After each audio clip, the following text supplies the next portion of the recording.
السلام علیکم ورحمۃ اللہ وبرکاتہ۔ الحمد للہ ان الحمد للہ نحمده ونستعینه ونستغفره ونعوذ باللہ من شرور انفسنا ومن سیئات اعمالنا من يهده الله فلا مضل له ومن يضلل الله فلا هادي له واشهد ان لا اله الا الله واشهد ان محمدا عبده ورسوله۔ اعوذ باللہ من الشیطان الرجیم۔ یا ایہا الذین آمنوا اتقوا اللہ حق تقاتہ ولا تموتن الا وانتم مسلمون۔ بسم اللہ الرحمن الرحیم۔ یا ایہا الناس اتقوا ربکم الذی خلقکم من نفس واحدۃ وخلق منها زوجها وبث منهما رجالا كثيرا ونساء واتقوا الله الذي تساءلون به والأرحام إن الله كان عليكم رقيبا۔ يا أيها الذين آمنوا اتقوا الله وقولوا قولا سديدا يصلح لكم أعمالكم ويغفر لكم ذنوبكم ومن يطع الله ورسوله فقد فاز فوزا عظيما۔ أما بعد فإن خير الحديث كتاب الله وخير الهدي هدي محمد صلى الله عليه وعلى آله وسلم وشر الأمور محدثاتها وكل محدثة بدعة وكل بدعة ضلالة وكل ضلالة في النار۔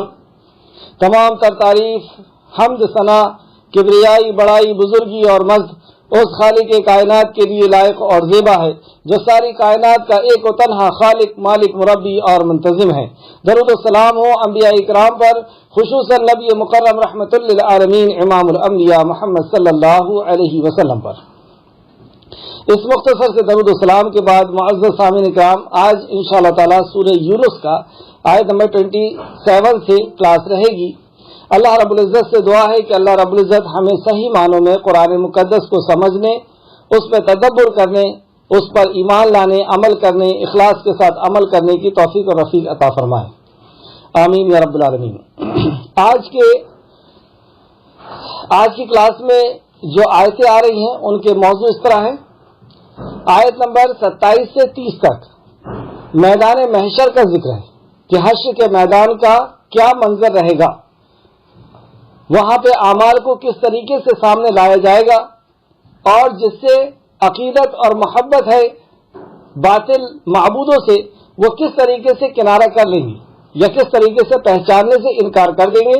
انسان صرف اپنے عمل کے ساتھ کھڑا ہوگا۔ آیت نمبر 31 سے 33 تک مشرکین مکہ اور توحید ربوبیت کا اقرار۔ مشرکین مکہ بھی میں کہہ رہا ہوں اور توحید ربوبیت کا اقرار بھی، کہ مشرکین مکہ بھی توحید ربوبیت کو ماننے والے تھے، اور آج کا مسلمان، اکثریت مسلمان کی یہ ہے کہ جو توحید ربوبیت کے بھی قائل نہیں، مطلب مشرکین مکہ سے بھی غیر بیتے ہیں کہ وہ تو توحید ربوبیت کے قائل تھے، اور آج کا مسلمان، کچھ مسلمان جو ہے وہ توحید ربوبیت کو بھی ماننے والا نہیں۔ اور جو باشعور ہیں، جب ہم ان آیتوں کو پڑھیں گے تو ہمیں پتہ چلے گا کہ ہم بھی تو توحید ربوبیت کے ہی ماننے والے، توحید الوہیت اور توحید اسماء الحسنہ جس کے مخالف تھے یا جس کا انکار کرنے والے تھے یا جس عقیدے کے اندر ان کے فطور تھا، اس عقیدے کو تو ہم بھی کما حقہ جیسا اس کا حق ہے ویسا نہیں جانتے، الا ماشاءاللہ۔ میں ہر کسی کو اس میں نہیں گن سکتا۔ تو یہ ہمارے لیے ایک بہت ہی لمحہ فکریہ ہے، آیت نمبر 31 سے 33 تک۔ پھر اس کے بعد ہوگا باطل معبودوں کی حقیقت، آیت نمبر 34 سے 36 تک باطل معبودوں کی حقیقت، اللہ کے علاوہ جن لوگوں کی بھی، جس چیز کی بھی، جس مخلوق کی بھی، اللہ کی مخلوق میں سے جس کی بھی عبادت ہوتی ہے، ان کی کیا حقیقت ہے اللہ رب العزت کے سامنے، وہ کیا کر سکتے ہیں، کیا سن سکتے ہیں، کیا دے سکتے ہیں، اس تعلق سے اللہ رب العزت نے بیان فرمایا۔ اور آیت نمبر 37 سے قرآن اللہ کا کلام ہے، اس بات کی دلیل دی گئی ہے۔ آیت نمبر 37 سے 40 تک قرآن اللہ کا کلام ہے، اس بات کی دلیل دی گئی ہے۔ تو ان 4 خاص موضوعوں پر آج کی کلاس انشاءاللہ تعالی رہے گی۔ سماعت فرمائیں، اعوذ باللہ من الشیطان الرجیم، بسم اللہ الرحمن الرحیم۔ والذین کسبوا السیئات جزاء سیئات بمثلہا، اور جن لوگوں نے برے کام کیے تو برائی کا بدلہ اس برائی کے برابر ہی ہے. جن لوگوں نے برے کام کیے ان کی برائی کا بدلہ اس برائی کے برابر ہی ہے. دو باتیں سے پتہ چلی کہ جس نے گناہ کیا، جس نے برا کام کیا، اس کو جس نے کیا ہے اسی کو ملے گا، اور دوسرا جتنا گناہ کیا ہے اتنا ہی بدلہ ملے گا، اس سے زیادہ نہیں ملے گا. مطلب ایک شخص جس نے گناہ کیا ہے وہ گناہ دوسرے کو ٹرانسفر نہیں کر سکتا اور نہ نیکی کسی اور کو ٹرانسفر کر سکتا ہے. مکہ کے اندر یہ بات کیوں کہی جا رہی تھی؟ کیا اس کے خلاف عقیدہ تھا؟ ہاں، اس کے خلاف عقیدہ تھا، اور قیامت تک ایسے لوگ ہیں جس کا عقیدہ اس آیت کے خلاف ہے. جیسے بنی اسرائیل کا یہ کہنا تھا کہ عیسیٰ علیہ السلام سارے گناہ کو لے کر کے سولی پر چڑھ گئے، سارے لوگوں کے گناہ لے کر کے. بتا، ہمارے گناہ سب عیسیٰ علیہ السلام لے کر کے اس کو معاف کرا دیے. یہودیوں کا یہ عقیدہ کہ 40 دن ہم جہنم میں رہیں گے، اس کے بعد مسلمان آ جائیں گے اور ہم جہنم سے نکال دیے جائیں گے.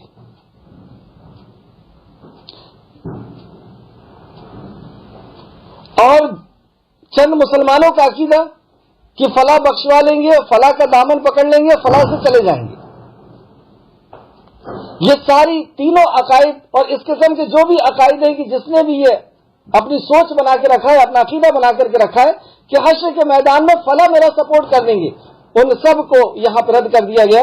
اور جن لوگوں نے برے کام کیے تو برائی کا بدلہ اس برائی کے برابر ہی ہوگا، مطلب اس کو مل کر کے رہے گا. جو گناہ اس نے کیا اس کا بدلہ اسی کو مل کر کے رہے گا. آگے اللہ فرماتا اور انہیں ذلت ڈھانپ لے گی. جب کوئی جرم کرتا ہے اور جرم کرنے کے بعد پکڑا جاتا ہے، وہاں پر اس کے رشتہ دار بھی ہوتے ہیں، اس کے ملنے والے بھی ہوتے ہیں، دوست احباب بھی ہوتے ہیں.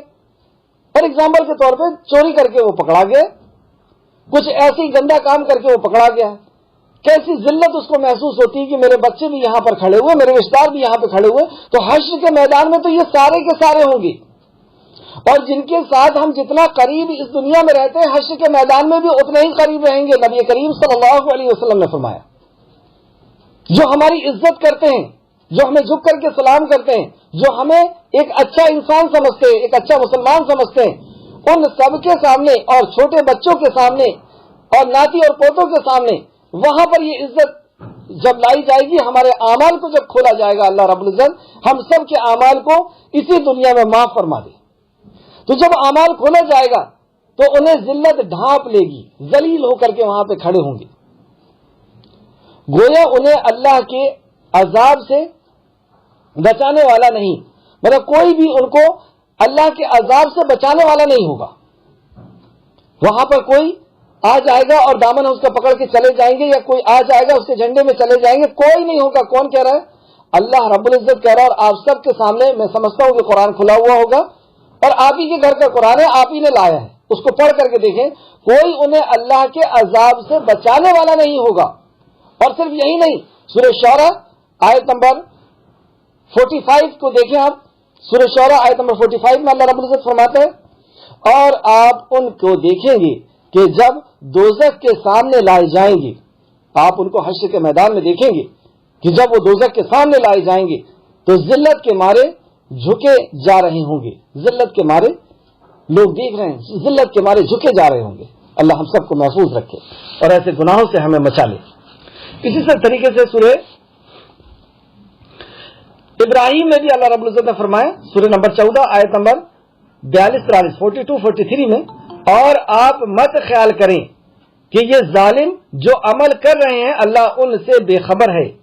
آپ یہ خیال نہ کریں، یہ جو آپ کی تکذیب کر رہے ہیں، آپ کا انکار کر رہے ہیں، آپ کی اطاعت کا انکار کر رہے ہیں، آپ کی محبت کا انکار کر رہے ہیں، آپ کی فرمانبرداری کا انکار کر رہے ہیں، اللہ کے کلام کا انکار کر رہے ہیں، نبی کے فرمان کا انکار کر رہے ہیں، آپ یہ خیال نہ کریں کہ انہیں چھوڑا جائے گا. اللہ اس طرح فرماتا ہے اور آپ مت خیال کریں کہ یہ ظالم جو عمل کر رہے ہیں اللہ ان سے بے خبر ہے. بے خبر نہیں ہے، باخبر ہے، جان رہا ہے، دیکھ رہا ہے، سن رہا ہے. وہ ان کو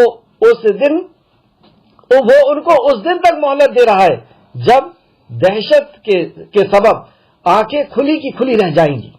اس دن تک اللہ ان کو مہلت دے رہا ہے جب دہشت کے سبب آنکھیں کھلی کی کھلی رہ جائیں گی. ذرا غور کریں, آج ہم حشر کے میدان کا یہ منظر پڑھ رہے ہیں کہ ہم قبروں سے نکالے جائیں گے.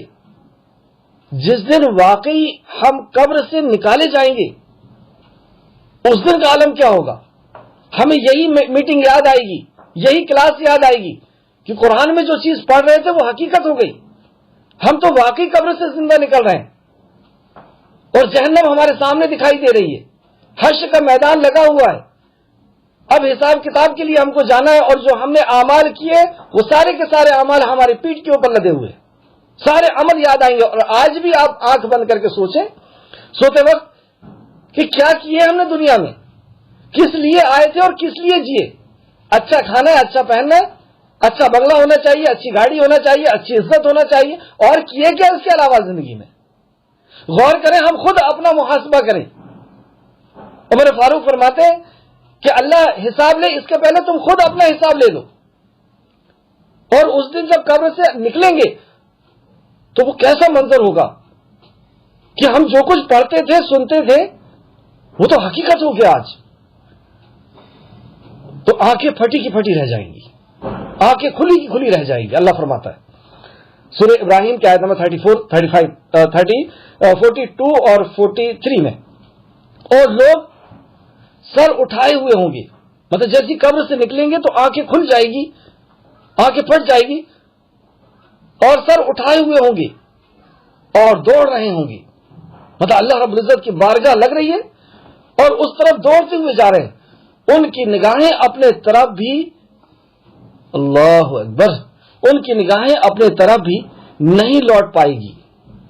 مطلب انہیں اتنا بھی ہوش نہیں ہوگا کہ ہم اپنے طرف دیکھ لیں.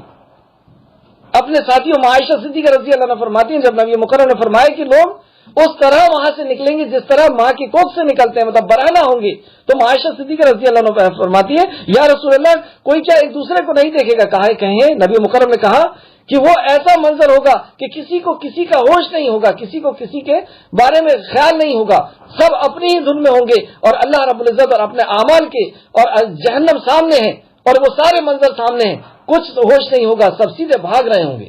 اپنے طرف بھی ان کی نظریں جو ہے وہ لوٹ کر نہیں آئیں گی. سورہ قیامہ میں اللہ رب العزت نے اس کا نقشہ کھینچا. سورہ قیامہ آیت نمبر 10 سے 12.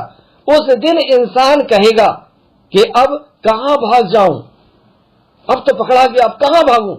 یہاں پہ دنیا میں انسان تنگی اور پریشانی کا اگر سامنا کرتا ہے اور جس کو اللہ رب العزت کے اوپر یقین نہیں ہوتا ہے تو وہ یہ کہتا ہے کہ اب میں سوسائڈ کر لوں گا, میں مر جاؤں گا, کود جاؤں گا, گاڑی کے نیچے آ جاؤں گا. لیکن وہاں پہ کہاں جائے گا, وہاں تو کوئی موت ہی نہیں, وہاں تو بھاگنے کے لیے کوئی راہ فرار ہی نہیں.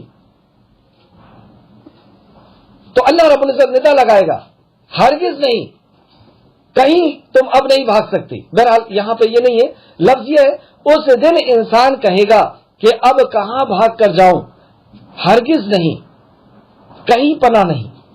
یہ آیت ہے, ہرگز نہیں, کہیں پناہ نہیں. اب اس روز پروردگار ہی کے پاس ٹھکانہ ہے.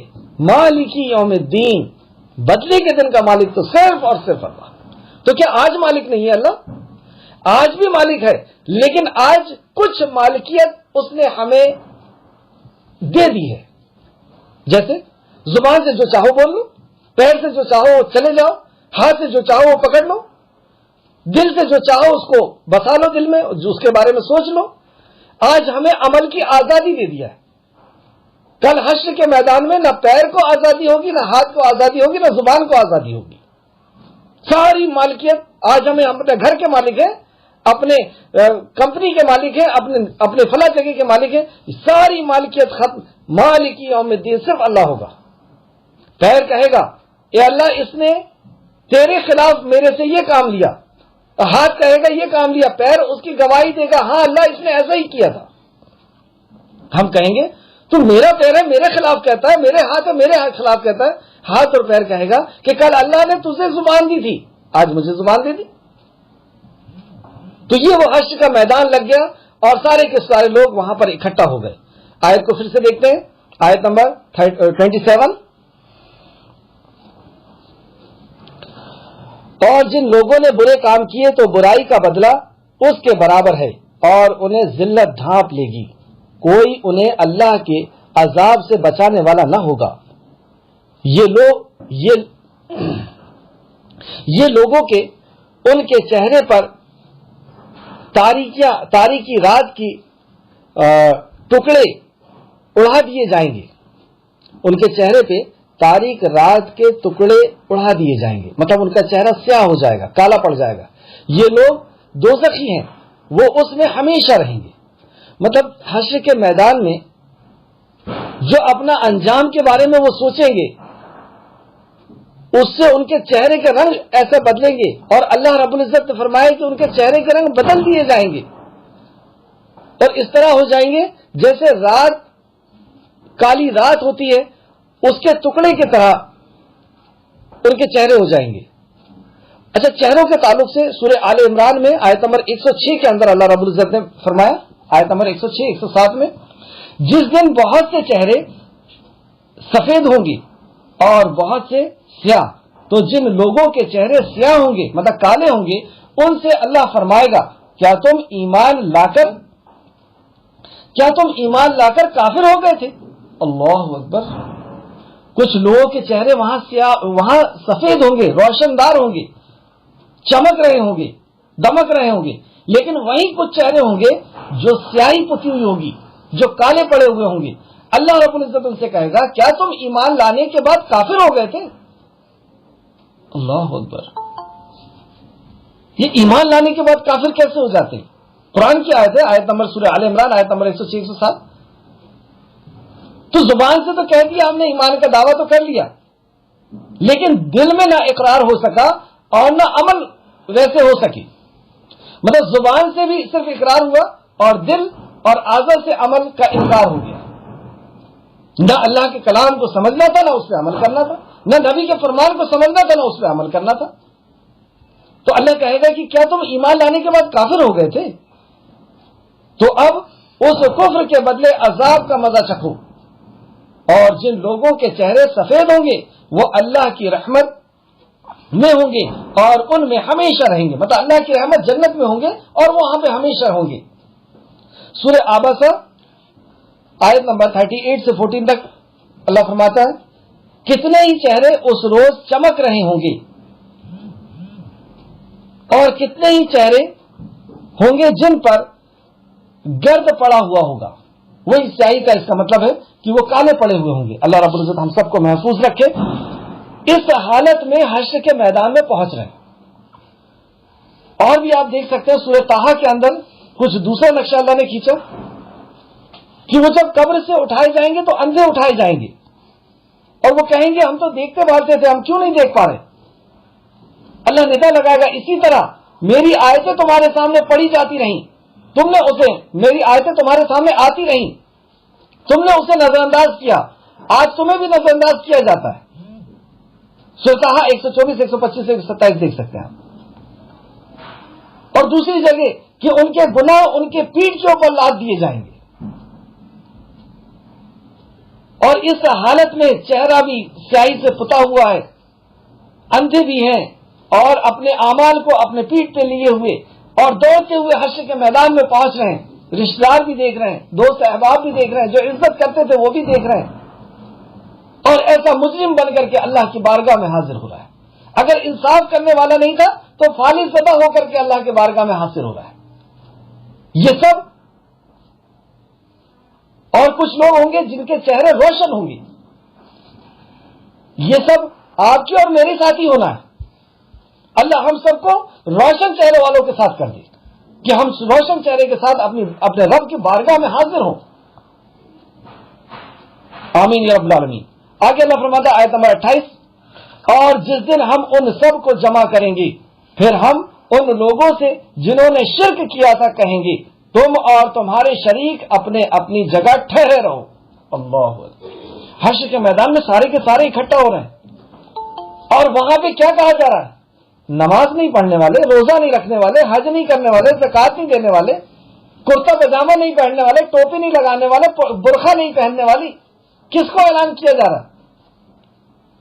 صرف ایک گناہ جو قابل برداشت، قابل معافی نہیں، اس کو اللہ رب العزت ٹارگٹ کر رہا ہے. پھر سے آیت دیکھیں, اور جس دن ہم سب کو جمع کریں گے پھر ہم ان لوگوں سے جنہوں نے شرک کیا, باقی کوئی گناہ نہیں. اس گناہ کو اللہ رب العزت نے اس آیت کے اندر ہائی لائٹ کیا کہ جو شرک کرے گا ہم ان سے کہیں گے تم اور تمہارے شریک, مطلب تم اور اللہ کے علاوہ اللہ کی ذات, اللہ کی صفات یا اللہ رب العزت کے رب ہونے کے ساتھ تم نے جس کو شریک کیا تھا اس کو تم دونوں یہاں پر ٹھہرے رہو. اس طریقے سے سورہ کہف آیت نمبر 47 میں بھی اللہ رب العزت فرماتا ہے, سورہ کہف آیت نمبر 47, اور ان لوگوں کو ہم جمع کر لیں گے تو ان میں سے کسی کو بھی نہیں چھوڑیں گے. جب ہم ان لوگوں کو جمع کریں گے تو ان میں سے کوئی ایک بھی اللہ کی بارگاہ سے ہل نہیں سکتا. سورہ یاسین میں بھی اللہ نے کہا, سورہ یاسین آیت نمبر 59 میں, اور مجرموں تم آج الگ ہو جاؤ, مجرموں اب تم الگ ہو جاؤ, اب نیکوکار الگ ہوں گے, مجرم الگ ہوں گے.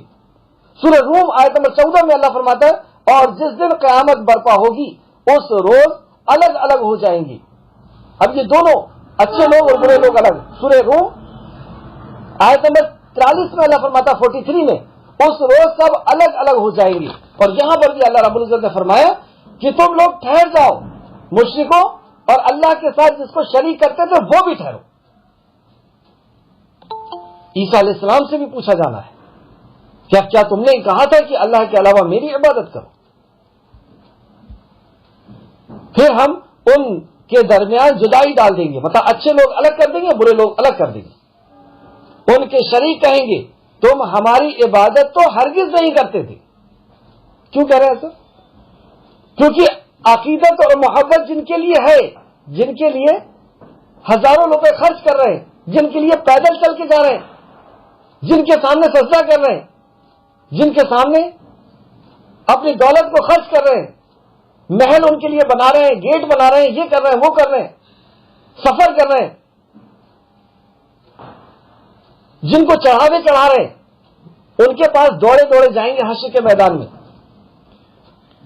کہ ہم نے زندگی تمہارے لیے لگا دی, تمہارے لیے لڑتے تھے, تمہارے لیے رشتہ داروں سے لڑتے تھے, فلاں سے لڑتے تھے, فلاں سے لڑتے تھے, تمہارے لیے اپنی دولت کو اور اپنی عزت کو سب کچھ نچھاور کیے تھے دنیا کے اندر. تو وہ کیا کہنے والے ہیں, وہ شرک جن کو یہ اللہ کے علاوہ عبادت جن کی کیا کرتے تھے وہ کیا کہنے والے ہیں, وہ اللہ رب العزت بتا رہا. ان کے شریک کہیں گے جن کو وہ اللہ کے علاوہ پوچھتے تھے, وہ شریک کہیں گے تم ہماری عبادت تو کرتے ہی نہیں تھے. انکار کر دیں گے ان کی عبادت کا. ارے ہمیں تو پتہ ہی نہیں تم ہماری عبادت کرتے تھے, ہم نے تو کہا ہی نہیں تھا کہ تم ہماری عبادت کرو, تم کہاں چلے آ رہے ہو. یہ عیسیٰ علیہ السلام کہیں گے کہ اے اللہ, جب تک میں ان کے بیچ میں تھا میں نے نہیں کہا ان کو میری عبادت کرنے کا, اور میرے بعد انہوں نے کیا کیا اے اللہ تو بہتر جانتا ہے. انکار کر دیں گے, میں نہیں جانتا انہیں کیا کیا میرے خلاف. سورہ مریم آیت نمبر, سورہ مریم کے اندر بھی آپ اس عقیدے کو دیکھ سکتے ہیں, اور سورہ مریم یہاں پر آپ اس شرک کو سمجھنے کی کوشش کریں گے. 2 آیت صرف میں نے لے کر کے آیا ہوں, اور دونوں آیت پہ بعد میں بھی تدبر کریں گے.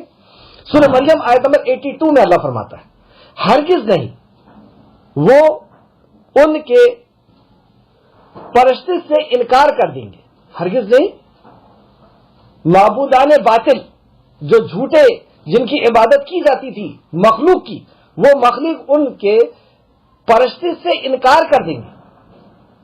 پرستش سے انکار, یہ پرستش کیا چیز ہے؟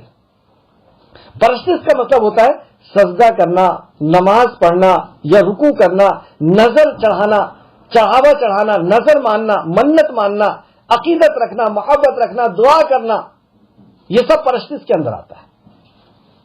تو وہ پرستش سے انکار کر دیں گے. 2 چیز میں یہاں پہ لے کر کے آنے والا ہوں عبادت میں, ایک اطاعت اور دوسری پرستش. توحید عبادت, توحید الوہیت کے اندر توحید الوہیت کے 2 برانچ, ایک پرستش اور دوسری اطاعت. تو پرستش کے لیے یہ آیت میں نے لایا سورہ مریم آیت نمبر 82, اس میں اللہ رب العزت نے فرمایا ہرگز نہیں معبودان باطل ان کی پرستش سے انکار کر دیں گے اور ان کے مخالف ہو جائیں گے. صرف انکار ہی نہیں کریں گے, ان کے مخالف بھی ہو جائیں گے. اللہ اکبر. اور دوسرا سورہ بقرہ آیت نمبر 166 میں اللہ رب العزت نے فرمایا جب وہ لوگ جن کی پیروی کی گئی تھی اپنے پیروکار سے بیزاری کا اظہار کریں گے. کیا مطلب ہوا؟ جب وہ لوگ جن کی پیروی کی گئی تھی اپنے پیروی سے بیزاری کا انکار کر دیں گے، بیزاری کا اظہار کر دیں گے کہ تم نے میری کہاں پیروی کی، میں نہیں جانتا تم نے کیا. اب یہ پیروی کیا چیز ہے؟ نتبعو من الذین اتبعوا، عربی میں یہ تبع کا لفظ ہے، اتباع کا. تو اتباع حلال کیا ہے، حرام کیا ہے؟ اتخذوا احبارهم ورهبانهم کو بھی آپ یہاں پہ ملا سکتے ہیں سورۃ توبہ کی آیت. تو یہ اطاعت، حلال کو حلال جاننا ان کے اللہ کے خلاف، حرام کو حرام جاننا ان کے اللہ کے خلاف، یہ بھی شرک ہے. اور یہ ہے اطاعت اللہ کے علاوہ کسی اور کی اطاعت، اللہ کے علاوہ کسی اور کے حلال کو اور کسی اور کے حرام کو جاننا. تو وہاں پر وہ بھی انکار کر دیں گے، وہ بھی اپنا پلو جھاڑ دیں گے کہ تم کہاں ہم کو بول رہے ہو کہ ہم نے یہ چیز فرض کی تھی، ہم نے کوئی فرض نہیں کی تھی. اب خلاصہ سورہ احقاف آیت نمبر 5 اور 6 کے اندر اللہ رب العزت نے خلاصہ کیا. ان دونوں قسم کے عقیدے رکھنے والے اور عقیدت اور محبت اور اللہ کے علاوہ جن کی بھی عبادت کرتے تھے وہ دونوں طریقے سے انکار کر دیں گے.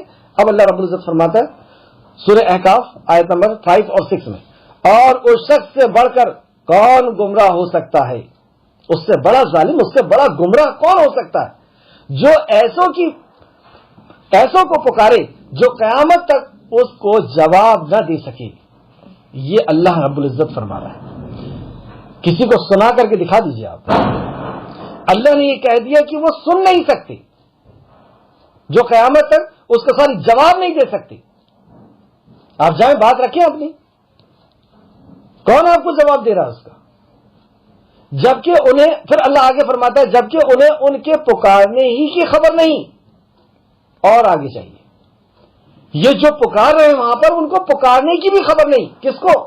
اللہ کے علاوہ جس کسی کو بھی یہ حاجت روا مشکل کشا سمجھ رہے ہیں، جس کسی کو بھی یہ داتا، جس کسی کو بھی گنج بخش اور جس کسی کو بھی یہ مشکل کشا سمجھ رہے ہیں، کوئی کچھ نہیں، کچھ سن ہی نہیں سکتے. کون فرما رہا؟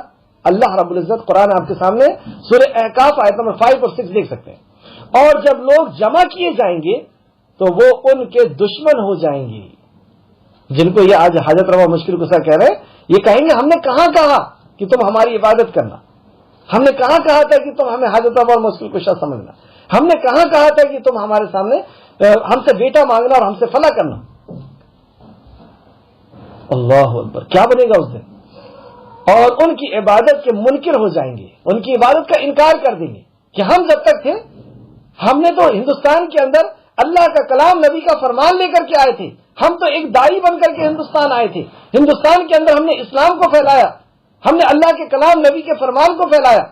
اور ہمارے جانے کے بعد ہم جس مشن کو لے کر کے اپنا گھر بار، اپنا دیش، اپنا ملک چھوڑ کر کے ہندوستان آئے تھے، جو مشن ہم لے کر کے آئے تھے کہ اللہ کے پیغام کو لوگوں تک پہنچائیں گے، لوگوں کو اسلام کے اندر داخل کریں گے، انہوں نے ہمارے مشن کو ختم کر کے اور ہماری پوجا شروع کر دی.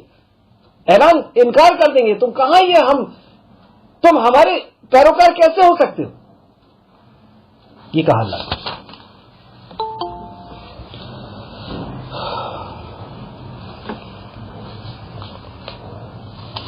آیت نمبر 29، چنانچہ ہمارے اور تمہارے درمیان اللہ کافی گواہ ہے.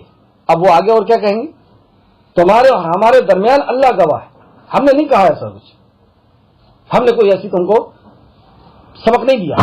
بے شک ہم تمہاری عبادت سے بالکل غافل ہیں، بالکل غافل ہیں ہم تمہاری عبادت سے. عیسیٰ علیہ السلام بھی یہی کہیں گے کہ اللہ جب تک میں ان کے بیچ میں تھا میں نے ایسا کچھ نہیں کہا، اور میرے بعد انہوں نے کیا کیا میں نہیں جانتا، میں غافل ہوں اس بات سے. تو آج جس کے لیے لڑ رہے ہیں، جس کی عقیدت میں پیدل چل رہے ہیں، جس کی عقیدت میں گیٹ بنا رہے ہیں اور قالین بچھا رہے ہیں اور سجدے ہو رہے ہیں، فلاں ہو رہا ہے، فلاں ہو رہا ہے، یہ اللہ کا حق دیا جا رہا ہے. یہ اللہ رب العزت کو کے اوپر عیب لگایا جا رہا ہے کہ اللہ تو نہیں دے سکتا اس لیے ہم یہاں پہ جا رہے ہیں، تو نہیں سنتا، تو اولاد نہیں دیتا، نعوذ باللہ استغفر اللہ، اس وجہ سے تیرے دربار کو چھوڑ کر کے یہاں پہ بھیڑ لگائی جا رہی ہے. اور جن کے لگا رہے ہیں وہ بھی انکار کرنے والے ہیں کیونکہ وہ بھی یہ نہیں چاہتے. آپ مجھے بتائیے کس نے ایسا کہا کہ میری عبادت کرنا, مجھے سجدہ کرنا, میرے سے دعا کرنا, کس نے کہا؟ یہ حق تو صرف اللہ کا ہے, اور اللہ کہتا ہے کہ عبادت میری ہوگی اور دعا مجھ سے مانگی جائے گی, مجھ سے مانگو میں دوں گا. یہ اللہ کا وعدہ ہے. ایسا کوئی نہیں ملے گا آپ کو مخلوق میں جس نے ایسا کہا ہو کہ میری عبادت کرو میں تم کو دے دوں گا. وہاں ہر نفس, آیت نمبر 30, اعوذ باللہ من الشیطان الرجیم, وہاں ہر نفس جانچ لے گا, مطلب وہاں پہ ہر نفس اپنا محاسبہ کر لے گا, اپنے آپ کو چیک کر لے گا, جانچ لے گا. جو کچھ اس نے آگے بھیجا تھا وہاں پہ فوراً کیلکولیٹ کر لے گا کہ کتنے سال تک کیا کیا, کہاں پہ کیا ہوا. حشر کا میدان ہے, اپنا خود حساب کر لیا اس نے, اور وہ اللہ کے طرف لوٹائے جائیں گے جو ان کے حقیقی مالک ہے. اللہ اکبر. اب حقیقی مالک کی طرف وہ لوٹا دیے گئے ہیں. ابھی تو باطل معبود کے پیچھے لگے ہوئے تھے, اب حقیقی معبود کی طرف تم آ چکے ہو, اور وہ سب کچھ ان سے گم ہو جائیں گے جو وہ جھوٹ گڑا کرتے تھے. جو کہانی قصے چل رہے ہیں, جو منطق والی باتیں چل رہی ہیں, جو باپ دادا کی قصے کہانیاں چل رہی ہیں, سب گم ہو جائیں گے. آپ دیکھیے گا ایسی کہانیاں چلتی ہیں, وہاں بیٹھ کر کے دیکھیے گا, رات میں سفید گھوڑے پہ آئے تھے اور انہوں نے ایسا دے دیا اور ایسا ہو گیا. وہ تو آ رہے تھے اور خوشبو چل رہی تھی, وہ تو میں چل رہا تھا, میرے پیچھے کتا آ رہا تھا, بالکل کالے کلر کا تھا. یہ جتنی کہانیاں چلتی ہیں سب گم ہو جائیں گی. وہاں تو صرف اللہ کا کلام اور نبی کا فرمان چلنے والا ہے. وہاں پر یہ سب کہانی اور باتیں نہیں چلے گی. تو اللہ کیا فرماتا ہے آیت نمبر 30 کے آخر حصے میں, اور وہ سب کچھ ان سے گم ہو جائیں گے جو وہ جھوٹ گڑا کرتے تھے, جو جھوٹی کہانیاں بنا کر کے اللہ کا شریک ٹھہرایا کرتے تھے, سب ختم. یہ ہے حشر کا میدان. اس کے بعد مشرکین مکہ کو دعوت دی جا رہی ہے. یہاں پہ مشرکین مکہ کو حشر کے میدان کی دعوت دی گئی. حشر کے میدان کے تعلق سے بتایا گیا, یعنی آخرت پر ایمان کے تعلق سے دعوت دی گئی. اب ان آیتوں کے اندر مشرکین مکہ کو سے اگلوایا جا رہا ہے کہ تمہارا رب کون ہے. آج بھی ہم پوچھیں ہم اپنے اہل وطن بھائی سے کہ زمین و آسمان سورج چاند کا بنانے والا کون ہے؟ کیا کسی پیڑ نے بنایا ہے؟ کسی جانور نے بنایا ہے؟ آگ نے بنایا ہے؟ پون دیوتا کس نے بنایا؟ کس نے؟ تمہاری کان آنکھ دل کس نے بنایا؟ تو اسی طریقے سے ایک تو یہ ہو گیا. دوسری بات یہ کہ ہم خود بھی غور کریں کہ ہمارا بھی تو یہی عقیدہ ہے اور ان کا بھی یہی عقیدہ تھا, پھر ان کو مشرک کیوں کہا گیا؟ کون سی کمی تھی ان کے اندر؟ کہیں ایسا تو نہیں کہ وہ کمی ہمارے اندر بھی ہے. اللہ ہم سب کو محفوظ رکھے اور پکا اور سچا ہمیں متحد بنائے, توحید پرست بنائے. اللہ فرماتا ہے اعوذ باللہ من الشیطان الرجیم, اے نبی کہہ دیجئے تمہیں آسمانوں اور زمین سے کون رزق دیتا ہے؟ آپ ان سے سوال کیجئے نبی مکرم, آسمان اور زمین سے تمہیں کون رزق دیتا ہے؟ آسمان سے بارش کون برساتا ہے اور زمین میں سے پھل اور اناج کون نکالتا ہے؟ یہاں پہ ایک بات قابل غور ہے کہ مدعو سے, جس کو ہم دعوت دے رہے ہیں, اس سے سوال کیا جا رہا ہے, لیکن مدعو سے وہی سوال کیا جائے گا جس انداز میں قرآن نے سوال کیا ہے. آپ دیکھیں گے کہ قرآن نے جو سوال کیا ہے وہ سوال کیا ہے جس کا جواب ایک ان پڑھ سے ان پڑھ انسان بھی دے دیتا ہے. ایک ٹھیلے چلانے والے کو بھی آپ بولیں گے روک کر کے کہ زمین آسمان کو کس نے بنایا, تو وہ کہے گا وہ اوپر والے نے. ہم اپنے مدعو سے ایسا سوال نہ کریں کہ جس کا وہ جواب نہ دے پائے اور اپنے آپ میں بے عزتی محسوس کریں.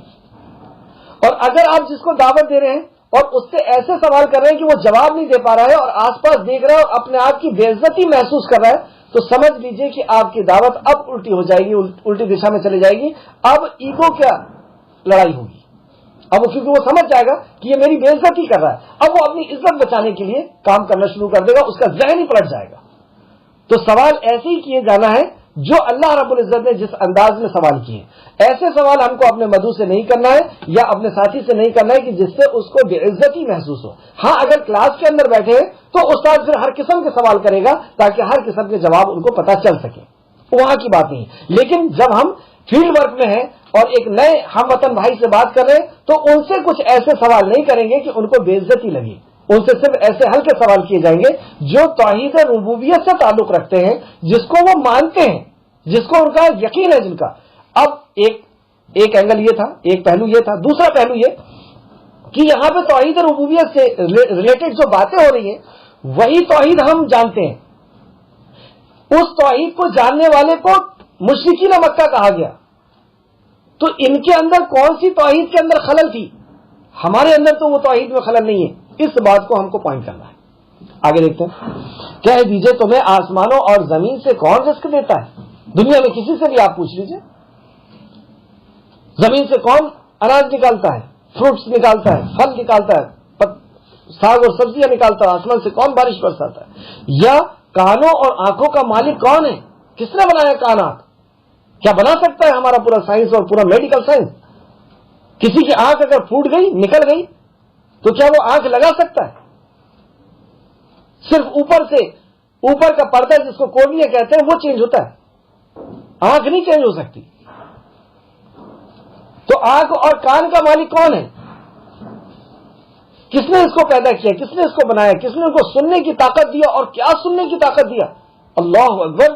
ہر لینگویج کو سننے کی طاقت، ہر قسم کے سر اور تال کو سننے کی طاقت، دور سے سننے کی طاقت، نزدیک سے سننے کی طاقت، سن کر کے سمجھنے کی طاقت. اللہ اکبر.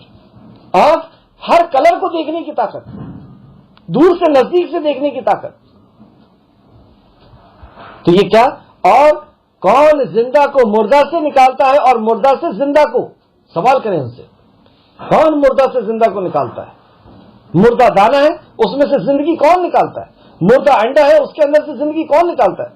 اور زندہ سے مردہ کون نکالتا ہے؟ زندہ پیڑ ہے، اس میں سے مردہ دانا. زندہ مرغی ہے، اس کے اندر زندہ مردہ انڈا. کون نکالتا ہے؟ کہاں سے آتا ہے؟ کیسے ہوتا ہے؟ اور کون ہے جو دنیا کے کاموں کی تدبیر کرتا ہے؟ مدبر کون ہے؟ پلان کرنے والا کون؟ کل دھوپ نکلے گی، ٹھنڈ ہوگی، بارش ہوگی، بدلی رہے گی، کتنے بچے دنیا میں آئیں گے، کتنے لوگ اس دنیا سے جائیں گے، کتنی سبزیاں اگانا ہے، کتنا اناج ہونا چاہیے، کون تدبیر کرتا ہے؟ کس سن میں پیدا ہونا ہے، کس گھر میں، کس دیش میں پیدا ہونا ہے، کس کی تدبیر ہے؟ کس کا پلان ہے؟ کتنی ہوا چلے گی، کہاں چلے گی؟ یہ سب کچھ ایک پلان کے ساتھ ہو رہا ہے. الٹپ نہیں ہو رہا کچھ بھی دنیا میں. تمہاری زمین کی سپیڈ کتنی رہے گی، سورج کی سپیڈ کتنی رہے گی، اس کی دشا کس طرف یہ جائے گا، یہ تمہاری گیلیکسی کس طرف اڑے گی، کس طرف جائے گی، یہ سب کچھ ایک پلان ہے. کون ہے یہ پلان کرتا ہے؟ پوچھئے ان سے. اپنے ہاتھ سے تم نے بنا لیا، کیا وہ کرتا ہے یہ پلان؟ جو بننے کے لیے بھی قاصر تھا، جس کا انتقال ہو گیا، کیا وہ کرتا ہے یہ پلان؟ جو اپنی زندگی کے لیے بھی قاصر تھا. اللہ کے علاوہ ہم کر کیا رہے ہیں؟ اللہ کا حق کس کو دیا جا رہا ہے؟ ہمارا حق کوئی کسی اور کو دے دے، کیا ہم برداشت کرتے ہیں؟ بہرحال تو وہ کافر، وہ کہیں گے، وہ ضرور کہیں گے اللہ. آپ ان سے جب ایسے سوال کریں توحید ربوبیت کے، رب کے تعلق سے، تو وہ فوراً کہیں گے اللہ. تو کہہ دیجئے کیا پھر تم اللہ سے ڈرتے نہیں؟ تم یہ سب اقرار کر رہے ہو، کیا تم اللہ سے ڈرتے نہیں؟ کیوں نہیں اس کی اطاعت اور فرما برداری کرتے؟ ڈرتے نہیں سے مراد کیا؟ بھائی ایک بیٹا جو ہے وہ نافرمانی کر کے گھر سے لوٹ رہا ہے، گھر میں لوٹ رہا ہے، تو گھر والے یہی کہیں گے نا، تو اپنے باپ سے کیوں نہیں ڈرتا؟ کیوں نہیں ڈرتا؟ کیونکہ وہ نافرمانی کر کے لوٹ رہا ہے، اس لیے کہا جا رہا ہے. یہاں پہ کہا جا رہا ہے کہ تم اللہ سے ڈرتے کیوں نہیں؟ مطلب تم کیوں نافرمانی کر رہے ہو؟ کیوں نہیں جاننا چاہ رہے ہو کہ وہ کیا چاہتا ہے؟ کیوں نہیں جاننا چاہ رہے ہو کہ وہ اس نے تمہارے لیے کیا میسج بھیجا ہے؟ کیوں پیدا کیا دنیا کے اندر؟ کیوں اس قدر نعمتیں دے دیا کہ جس کو نہ تم گن سکتے ہو، نہ جان سکتے ہو، نہ دیکھ سکتے ہو؟ کیوں پیدا کیا؟ کیوں دیا تم کو؟ کیا ہے تمہاری پیدائش کا مقصد؟ کیوں نہیں ہم جان پا رہے اس کو؟ اب آگے دیکھتے ہیں. یہ تو اللہ جو تمہارا حقیقی رب ہے، یہ ہے اللہ جو تمہارا حقیقی رب ہے. پھر حق کے بعد گمراہی کے سوا اور کیا ہے؟ اس حق کو چھوڑ کر کے، اس رب کو چھوڑ کر کے اب گمراہی ہے. پھر تم کدھر پھرے جاتے ہو؟ اس طرح آپ پھر تم کدھر پھرے جاتے ہو؟ تو توحید ربوبیت کو تو مان رہے ہیں، پھر کدھر پھرے جا رہے ہو؟ ایسا کیوں کہا جا رہا ہے؟ اصل میں یہ توحید ربوبیت کے قائل تھے. اب آپ اس کو دیکھیں، یہاں پہ بتایا گیا، پھر سے آیت کو دیکھتے ہیں ہم. کہہ دیجئے تمہارے آسمان اور زمین سے رزق کون دیتا ہے؟ آج کچھ مسلمانوں کا یہ عقیدہ ہوتا ہے کہ ستارہ نکلے گا، فلاں بھوش ہے ہماری، اس لیے یہاں پہ بارش ہوگی، یا کون ہے جو دل اور آنکھ کو پیدا کرتا ہے؟ کون زندہ سے مردہ کو اور مردہ سے زندہ کو پیدا کرتا ہے؟ کئی لوگوں کو آپ دیکھیں گے کہ فلاں جگہ سے دیا ہوا ہے یہ بچہ، یہ فلاں کی دین ہے، مطلب زندگی ان کی نزدیک میں کوئی اور دیتا ہے، اولاد کہیں اور سے مانگنے جاتے ہیں۔ تو ان کا عقیدہ کیا ہے؟ کفار مکہ سے، مشرکین مکہ سے بھی غیر بھی تھا۔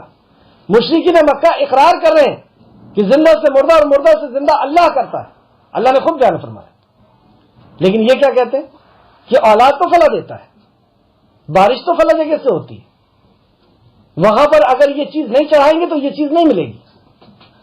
کتنا گر گیا عقیدہ، کیا لیول ہو گیا اسلام کے ایمان کا، اور ایمان کا نہیں، کیا لیول ہو گیا ہمارے علم کا، اللہ کے کلام سے دوری سے کیا نتیجہ نکل گیا۔ اور کون ہے جو دنیا کے کاموں کی تدبیر کرتا ہے؟ کیا ہے ان کو یقین؟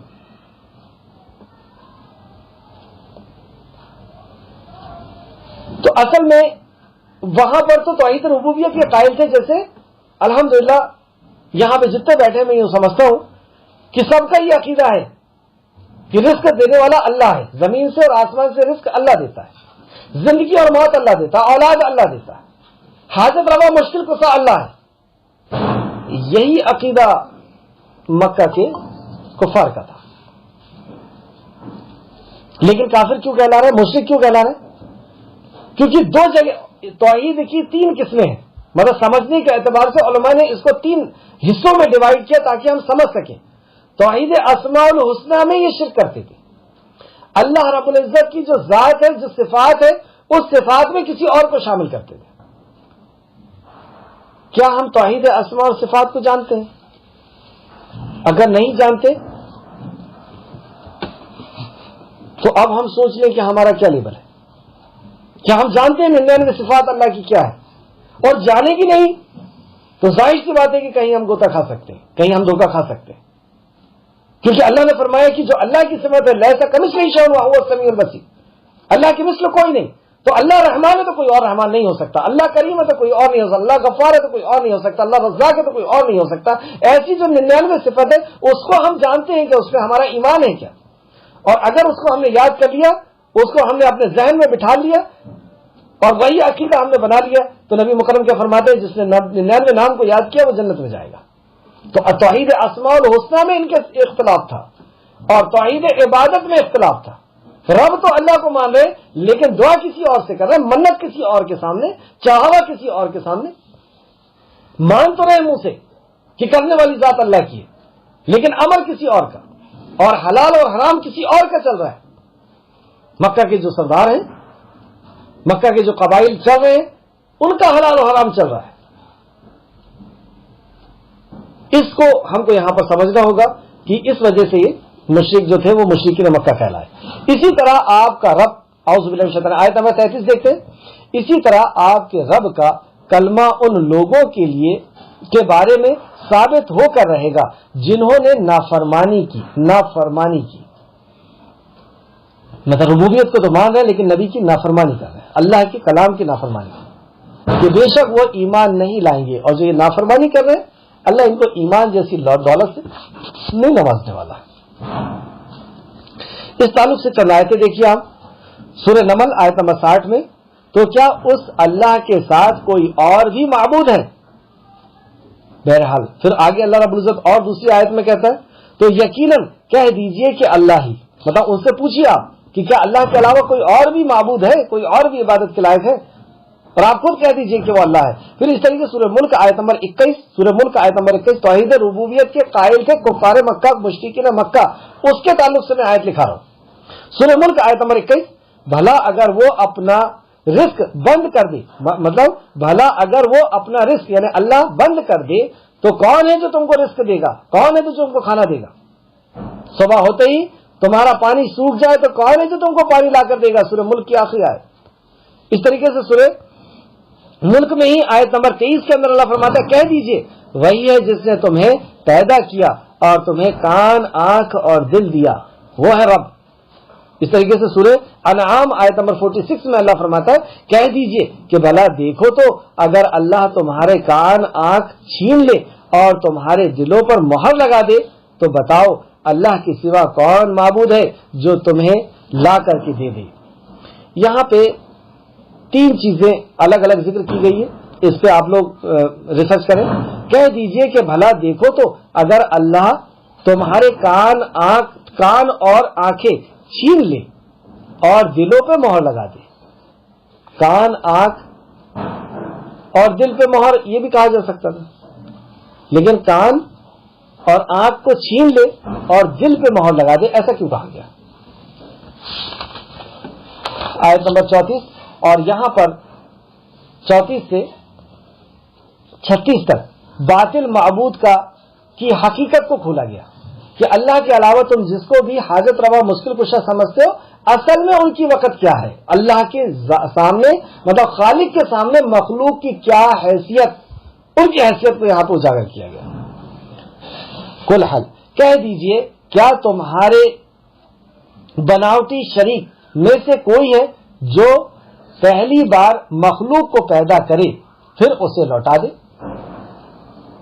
اللہ اکبر. 1450 سال پہلے یہ چیلنج کیا گیا, اور یہ چیلنج آج بھی ہم یہ سمجھتے ہیں کہ ہمارا بہت سائنٹیفک یگ چل رہا ہے, دور چل رہا ہے, سائنس کا دور چل رہا ہے, بہت ترقی ہو گئی ہے.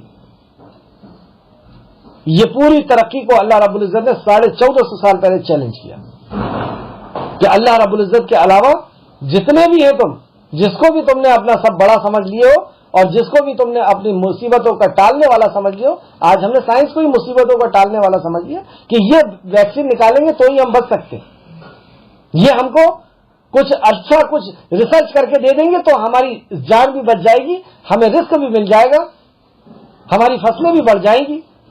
اور وہ فصلیں کا کیا حال ہو رہا ہے اور وہ گوشتوں کا کیا حال ہو رہا ہے جس میں ان لوگ ریسرچ کر کے بڑھا رہے ہیں, وہ سب ہمارے سامنے. تو اللہ رب العزت نے کیا چیلنج کیا؟ کہہ دیجئے کیا تمہارے شریکوں میں سے کوئی ہے جو پہلی بار مخلوق کو پیدا کرے؟ کیا ہے کیا کوئی جو کسی مخلوق کو پیدا کر دے؟ ایک جگہ اللہ نے فرمایا مکھی بنا کر کے دکھاؤ. اچھا پھر آگے کیا کہتا اللہ کہ کوئی چیز ابھی تک کسی سائنٹسٹ نے بنایا ہے, پھر اسے لوٹا دے, مطلب بنا دے اور پھر اس کو ڈسٹرائے کر دے, اس کو جلا دے, اس کو مٹی میں سڑا دے اور پھر اس کو پھر سے بنا دے. اللہ اکبر. یہاں تک تو سوچ بھی نہیں سکے ہم لوگ آج تک, خاص کر میں نے تو یہ نہیں سوچا تھا. ابھی تک یہی چیلنج تھا کہ پورے سائنٹسٹ اور پورے اللہ کے علاوہ جتنوں کی بھی عبادتیں ہوتی ہیں ان سب کو ایک ہال میں جمع کر لیں اور ان سب سے کہیں, چیلنج کریں کہ تم سب مل کر کے ایک حقیر سا کیڑا مکھی بنا دو, تو یہ نہیں بنا سکتے. لیکن اللہ نے کہا کہ پھر ان سے یہ بھی کہو کہ بنا دو اور اس کو پھر ختم کر دو اور پھر سے بنا دو. جب وہ مٹی ہو جائے, جب وہ آگ بن جائے, جب وہ دھواں ہو جائے اور پھر سے اس کو بنا دو. اللہ رب العزت تو اسی طرح بناتا ہے. آج ہم خود اپنے بارے میں سوچیں کہ اگر ہماری عمر جتنی بھی ہے اس کے پہلے ہم کیا تھے, کسی ہواؤں میں, کسی فضاؤں میں, کسی بارش میں, کسی مٹی کے اندر, کسی پانی کے اندر کہیں پڑے ہوں گے. ان سب کے ذرات کو اکٹھا کر کے اللہ رب العزت نے ہمیں وجود دے دیا. سبحان اللہ. تو ان سے کہیے کہ یہ کیا کر سکتے ہیں. یہ ہے خالق اور مخلوق میں فرق. یہ باطل معبود کی حقیقت کھولی جا رہی ہے. کہہ دیجئے اللہ ہی پہلی بار مخلوق کو پیدا کرتا ہے پھر وہی لوٹائے گا. وہ پہلی بار بھی اس نے پیدا کیا اور پیدا کر کے دکھا دیا, بغیر ماڈل بغیر سیمپل کے پیدا کر کے دکھا دیا, اب وہ پھر سے پیدا کرے گا. لہذا تم کہاں بہکائے جا رہے ہو, کہاں تم غافل ہو, کس خیال میں گھوم رہے ہو, کس دنیا میں ٹہل رہے ہو, کیا سوچ رہے ہو تم؟ کیا تم واپس نہیں کیے جاؤ گے؟ آیت نمبر 35, کہہ دیجئے کیا تمہارے شریک میں سے کوئی ہے جو حق کی طرف ہدایت دیتا ہو؟ سبحان اللہ. اب دوسرے طرف آ رہا ہے. ایک تو بنانے کے تعلق سے اللہ نے بات کیا کہ کیا کوئی رب ہے کیا, اب الہ کی طرف آ رہا ہے. اللہ نے رب ہے کیا, نہیں کوئی پیدا کر سکتا ہے کیا, اور پیدا کر سکتا ہے, حفاظت کر سکتا ہے, ضرورت پوری کر سکتا ہے, مالک ہو سکتا ہے, مدبر ہو سکتا ہے, پلانر ہو سکتا ہے, کچھ نہیں ہو سکتا. آگے تو کہے نہیں اللہ رب العزت ان آیتوں میں, صرف پیدا کرنے پہ ہی چھوڑ دیا. پیدا کرنے کے بعد پالنا ہوتا ہے, حفاظت کرنا ہوتا ہے, مالک ہونا ہوتا ہے, پلان کرنا ہوتا ہے. وہاں تک تو جانے کی ضرورت نہیں پڑی. پیدا ہی نہیں کر سکتے تو آگے بات کیا ہوگی پورے مل کر کے. اور اب دوسرے اینگل سے سمجھایا جا رہا ہے ان کی حقیقت کو دوسرا اینگل کیا؟ کہہ دیجئے کیا تمہارے شریک میں سے کوئی ہے جو حق کی طرف ہدایت دے؟ چلو ہم نے مخلوق بنا دیا، تو مخلوق نہیں بنا سکتے نا؟ ہم نے مکھی بنا دیا، ہم نے ہرن بنا دیا، ہم نے کتا بنا دیا، ہم نے انسان بنا دیا، اب تم ان کو ہدایت دے دو، بتا دو ہرن کو کیا کھانا ہے کیا نہیں کھانا، کیا پینا ہے کیا نہیں پینا، بتا دو مکھی کو کیا کھانا ہے کیا نہیں کھانا، کیا پینا ہے کیا نہیں پینا، بتا سکتے؟ ان کا سمویدھان پورا سائنس مل کر کے اس کے دماغ میں ڈال سکتا ہے؟ جو اللہ رب العزت نے ان کو پیدائشی ان کے ذہن کے اندر ساری بات ڈال دی ہے کہ تو کیا تمہارے لیے حلال ہے کیا حرام ہے، کیا پہننا ہے کیا نہیں پہننا، کتنا ہی مار کر کے ہم ہرن کو گوشت نہیں کھلا سکتے، اور کتنا ہی مار کر کے ہم شیر کو گھاس نہیں کھلا سکتے۔ یہ ہدایت جو اللہ رب العزت نے کیا ہے، اللہ کہہ رہا ہے کہ بلاؤ تم سب جتنے تمہارے باطل معبود ہیں، کیا وہ ہدایت کر سکتے ہیں؟ کیا بتا سکتے ہیں تمہارے لیے کیا حلال ہے کیا حرام ہے، اور کیا کھانا ہے کیا نہیں کھانا، کیا پینا ہے کیا نہیں پینا، کیسے رہنا اور کیسے سونا کیسے جاگنا ہے؟ کیا بتا سکتے ہیں تمہارا زندگی گزارنے کا طریقہ؟ بتا سکتے ہوتے تو دیکھ لیں آپ دنیا کا کیا حال ہے۔ پھر اللہ کہتا ہے کہہ دیجئے اللہ ہی حق کی ہدایت دیتا ہے، یہ بھی فائنل کر دیا اللہ نے، ہدایت تو اللہ ہی دیتا ہے۔ زندگی جینے کا طریقہ جیسے سورہ طٰہٰ آیت نمبر 50 کے اندر اللہ رب العزت نے فرمایا، جب موسیٰ علیہ السلام نے فرعون کو دعوت دیا تو فرعون کہتا ہے کون ہے تیرا رب؟ تو رب کا تعارف موسیٰ علیہ السلام نے اتنی زبردست آیت کہ آج بھی ایسا لگتا ہے کہ اس سائنٹیفک میں وہ نازل ہو رہی ہے کہ میرا رب وہ ہے جو مخلوق کا اندازہ ٹھہراتا ہے کہ بندر کے پیر کیسے ہوں گے، گائے کے پیر کیسے ہوں گے، سر کیسا ہوگا، سینگ کیسی ہوگی، پیٹ کیسا ہوگا، ہر جانور کا الگ الگ ملے گا، کتنا ہوگا، آپ اس کو کیا کہا اللہ نے؟ اللہ وہ ہے جو مخلوق کا اندازہ ٹھہراتا ہے۔ اب تم کتنی بھی ویکسین دے کر کے، کتنے بھی انجیکشنز لگا کر کے، کتنی بھی دوائیاں دے کر کے، اور کتنا بھی کاجو اور کسمس کھلا کر کے ایک بکری کو گائے نہیں بنا سکتے۔ بنا سکتے ہیں؟ اندازہ کس نے ٹھہرایا؟ اللہ نے ٹھہرایا، میرا رب وہ ہے۔ اور فرعون کو کیسا جوتا پڑا ہوگا کہ وہ اپنے آپ کو رب کہہ رہا ہے اور اپنے لیے اولاد نہیں پیدا کر سکا، اور اس کو یہ کہا جا رہا اولاد پیدا کرنا تو بہت دور کی بات ہے، اللہ نے جو مخلوق بنایا اس کا سائز نہیں بدل سکتا، تو اس کا اندازہ نہیں بدل سکتا، میرا رب وہ ہے۔ اور پھر اس کے بعد کہا کہ پھر وہ اس کو ہدایت دیتا ہے زندگی جینے کی۔ میرا رب وہ ہے جو مخلوق کا اندازہ ٹھہراتا ہے اور اس کو زندگی جینے کی ہدایت دیتا ہے۔ وہ رب کی طرف میں بلا رہا ہوں، اس رب کا میں ماننے والا ہوں، اس رب کا میں مرید، اس رب کا میں مطیع اور فرما بردار ہوں، اس کو میں سجدہ کرنے والا ہوں۔ سبحان اللہ۔ تو یہاں کہا پھر کیا جو شخص جو حق کی طرف ہدایت دیتا ہے، پھر کہا کہ وہی حق کی ہدایت دیتا ہے، اور آگے کہا پھر کیا جو حق کی ہدایت دیتا ہے وہ اس بات کے زیادہ حقدار ہے اس کی پیروی کی جائے، یا وہ جو خود ہدایت کا محتاج ہے یا ہدایت یافتہ ہے؟ سورج کی عبادت کر رہے ہیں، وہ تو خود کسی کے آرڈر پر چل رہا ہے، کوئی زمین کی کر رہا ہے، کوئی پیڑ کی کر رہا ہے، یہ سب تو کسی کی اطاعت اور فرمانبرداری میں لگے ہیں۔